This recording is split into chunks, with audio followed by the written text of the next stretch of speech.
하나님께서 이 말씀으로 우리에게 은혜 주시기를 소망합니다. 오늘 우리가 함께 읽은 본문 말씀에는 소돔과 고모라의 멸망을 앞두고 아브라함이 하나님께 드린 간절한 중보의 기도가 담겨 있습니다. 당시 소돔과 고모라는 무너져 가고 있는 도시였습니다. 죄악으로 가득 찬 도시인 거죠. 오늘 본문 이후에 나오는 창세기 19장에 보면 소돔과 고모라의 땅의 죄악이 얼마나 심각했는지에 대해서 잘 드러나고 있습니다. 어느 날 저녁 때 성경에는 천사라고 표현되어 있는 두 천사가 소돔 성문에 앉아있던 롯을 만나게 됩니다. 롯이 이들을 보고 이전에 아브라함이 장막 앞을 지나가는 3명의 나그네들을 맞아들여 극진하게 대접을 했듯이 롯 또한 그들을 보고 그냥 지나치지 않고 집으로 맞아들이고 귀하게 대접을 해줍니다. 그런데 당시 이 소돔성에 살고 있던 사람들이 외지에서 알지 못하는 사람들이 롯의 집에 들어갔다는 그 소식을 들었던 것 같습니다. 그래서 노소를 막론하고 이 집으로 다 모여들게 됩니다. 그리고 롯에게 이렇게 이야기합니다. 두 천사들을 밖으로 이끌어내십시오. 그리고 우리가 그들과 상관하겠습니다. 그렇게 말하는 거죠. 여러분, 이것은 소돔성의 단적인 모습으로 그만큼 소돔성의 죄악이 심각했다라는 것을 말해주고 있습니다. 아브라함과 롯은 자신들과 상관없는 이들, 그들이 그저 지나가는 나그네라 할지라도 귀한 사람으로 여기고 그들을 대접했고 그들과 함께 했습니다. 하지만 소돔과 고모라의 사람들은 자신들이 알지 못하는 사람들을 환대의 대상으로 함께 살아가는 사람으로 여기지 않았습니다. 그들은 그저 타인을 자신의 욕망과 욕구를 채우는 도구로 여겼던 거죠. 가끔 교회에서 이 본문의 말씀을 나눌 때 동성애의 문제로만 이 땅의 죄악에 대해서 국한지어 이해할 때가 종종 있습니다. 동성애라는 죄는 표면적으로 드러난 문제입니다. 더 큰 문제는 그들이 갖고 있던 타인에 대한 인식과 태도인 겁니다. 그들이 타인을 도구화하는 그런 삶의 모습에 근원적인 문제가 있는 거죠. 그 죄악이 쌓이고 쌓여서 하나님께 전달되게 되었던 겁니다. 즉, 여러분, 소돔과 고모라의 죄악은요, 우리는 동성애를 하지 않기 때문에 우리와는 상관없는 이야기인 것이 아니라 타인을 향한 우리 모두의 죄인된 모습에 대해서도 분명히 지적하며 말씀해주고 있는 거죠. 그래서 오늘 본문 말씀 바로 전에 있는 19절과 20절에 보면 하나님께서 이렇게 말씀하십니다. 여호와께서 또 이르시되 소돔과 고모라에 대한 부르짖음이 크고 그 죄악이 심히 무거우니 내가 이제 내려가서 그 모든 행한 것이 과연 내게 들린 부르짖음과 같은지 그렇지 않은지 내가 보고 알려하노라 라고 말씀합니다.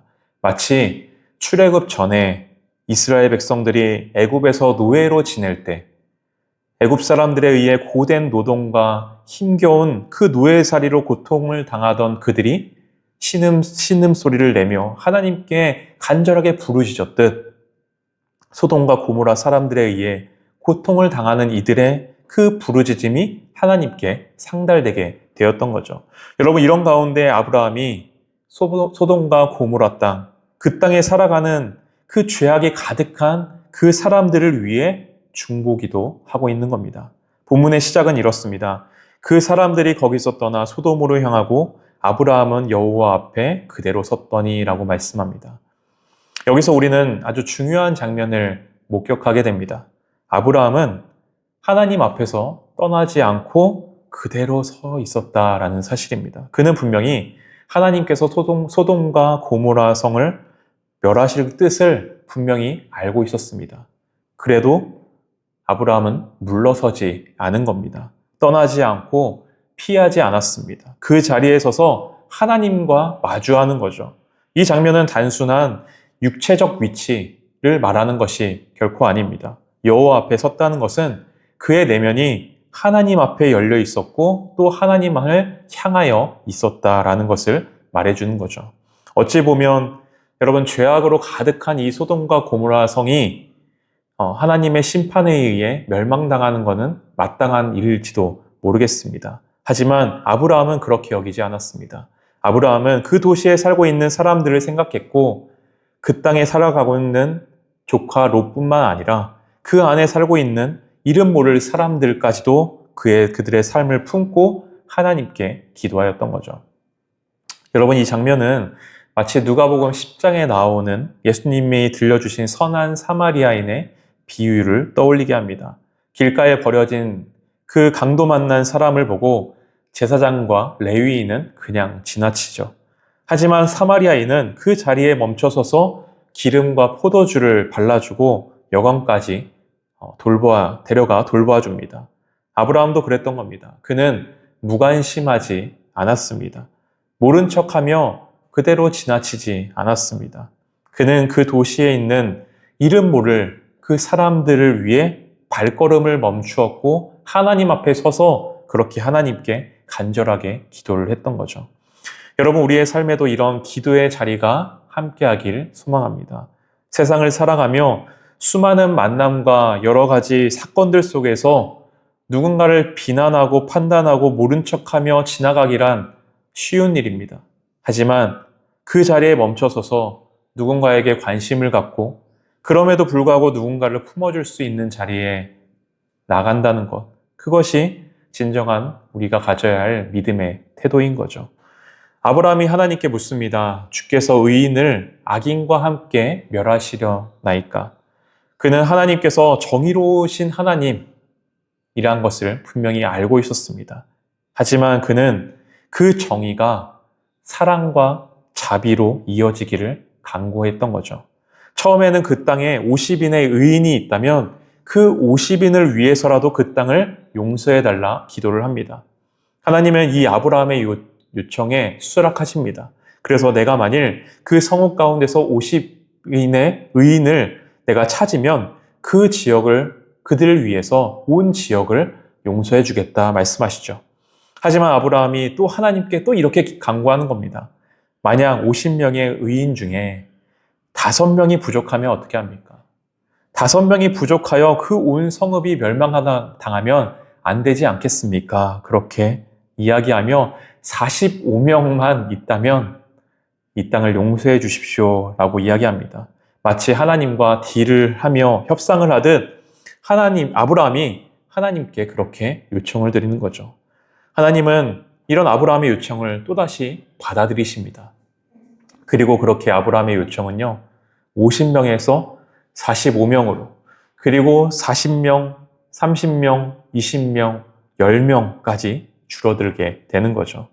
여러분, 이것은 단순한 숫자의 변화와 협상이 아닌 겁니다. 이것은 사랑의 깊이입니다. 사랑하는 만큼 더 깊이 끊임없이 계속해서 간구하는 거죠. 아브라함은 하나님의 정의를 무너뜨리고자 했던 것이 아니라 그 정의 안에 숨겨진 하나님의 사랑, 하나님의 자비를 드러내고자 했습니다. 사랑은 정의와 충돌되는 것이 아니기 때문인 겁니다. 정의의 가장 깊은 층위에는 바로 사랑이 흐르고 있기 때문인 거죠. 예레미야 5장 1절에서 하나님은 이렇게 또 말씀하셨습니다. 너희는 예루살렘 거리로 빨리 다니며 이리저리 찾아보라. 정의를 행하며 진리를 구하는 사람을 한 사람이라도 찾으면 내가 이 성읍을 용서하리라 말씀합니다. 하나님은 언제나 파괴보다도 멸망시키기보다도 구원을 먼저 생각하십니다. 단 한 사람이라도 찾을 수 있다면 그 도시 전체를 살리고자 하시는 것이 하나님의 마음인 거죠. 아브라함은 그 마음을 어렴풋이라도 알고 있었던 겁니다. 그래서 그런 하나님의 마음을 향해서 계속해서 간구하였던 거죠. 그가 의인이라서 그렇게 기도할 수 있었던 것이 아니라 나도 죄인 중에 죄인이고 나도 당장에 멸망받을, 당장에 심판받을 그런 사람이지만 그럼에도 나의 죄를 용서해 주시고 지금까지 나의 삶을 이끌어 주신 하나님의 사랑을 믿고 신뢰하기에 그 사랑을 의지하여 주님께 간절히 기도했던 겁니다. 그의 기도는 하나님의 깊은 그 마음, 그 사랑으로 더 가까이 다가가는 여정이었던 거죠. 그리고 바로 이것이 우리가 드리는 기도의 본질이 되어야 하는 겁니다. 여러분, 이렇게 기도란 우리가 원하는 바를 목록을 나열하듯 하나하나 다 나열하며 주문을 외우듯 하는 것이 아니라 하나님의 마음 가운데로 들어가 그 마음을 배우고 그 마음을 느끼는 여정이 되는 거죠. 그렇게 이어진 아브라함의 기도는 10명에서 멈추게 됩니다. 더 이상의 그 어떤 요구를 하지 않은 채 끝이 나게 되죠. 그리고 이어지는 33절에 보면 이렇게 말씀합니다. 여호와께서 아브라함과 말씀을 마치시고 가시니 아브라함도 자기 곳으로 돌아갔더라 라고 말씀합니다.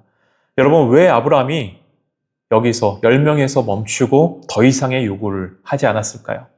기왕의 요구를 한 거 5명, 1명, 아니 아무도 없다 하더라도 그 땅의 멸망을 멈추어 달라고 그렇게 요구할 수 있는 것 아닙니까?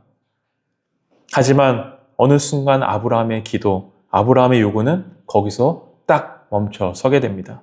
왜냐하면 아브라함은 이 기도의 과정을 통해서 하나님의 마음을 느끼게 된 겁니다.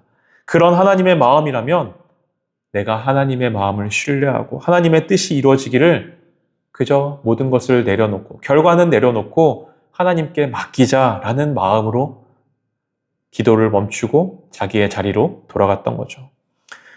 예수님의 겟세마네 동산의 기도도 그러했습니다. 예수님께서 하나님께 3번 동일한 기도를 하십니다. 아버지여, 할 수 있거든 내 잔을 내게서 지나가게 하옵소서. 그러나 나의 원대로 마옵시고 아버지의 뜻대로 하옵소서, 그렇게 기도를 합니다. 하나님은 그 자리에서 아무 말씀도 예수님께 하지 않으셨습니다. 하지만 예수님은 그 시간 속에서 하나님의 마음을 알게 되었고 하나님의 뜻을 받아들이며 십자가로 순종하며 걸어 나가셨던 거죠. 여러분, 우리의 기도 가운데 이루어져야 하는 것은 이렇게 내 뜻이 아닌 겁니다. 내가 원하는 바를 하나님께서 이루어 주시는 것이 아니라 결국 합력하여 선을 이루시는 선하신 하나님을 신뢰하며 결국에는 하나님의 뜻이 이루어지기를 소망하며 그것을 받아들이는 것, 그것이 바로 믿음인 거죠. 이제 말씀을 마치고자 합니다. 아브라함의 기도는 그저 숫자로 하는 협상이 아니었습니다. 아브라함은 나와 상관없는 이들이지만 그들을 마음 가운데 품었습니다. 그리고 하나님의 마음, 그동안 한없는 자비로 나를 이끌어주신 하나님의 사랑과 자비에 기대어 한 걸음 한 걸음 주님의 마음 가운데로 더 깊이 들어갔던 겁니다. 그리고 그것이 내가 원하는 결과로 이어지지 않는다 할지라도 그것을 받아들이고 더 큰 하나님의 계획을 신뢰하며 끝까지 믿음 가운데 걸어갔던 거죠. 여러분, 오늘 우리도 하나님의 마음의 결에 있대요. 오늘날 우리도 주변의 다른 이들을 위해 그리고 이 땅의 이 세상을 위해 서로를 위해 기도하며 하나님의 뜻이 하늘에서 이루어진 것 같이 땅에서도 이루어지기를 소망하며 그렇게 걸어나갈 수 있는 우리의 삶 되기를, 우리 교회 되기를 간절히 소망합니다. 함께 찬양하도록 하겠습니다.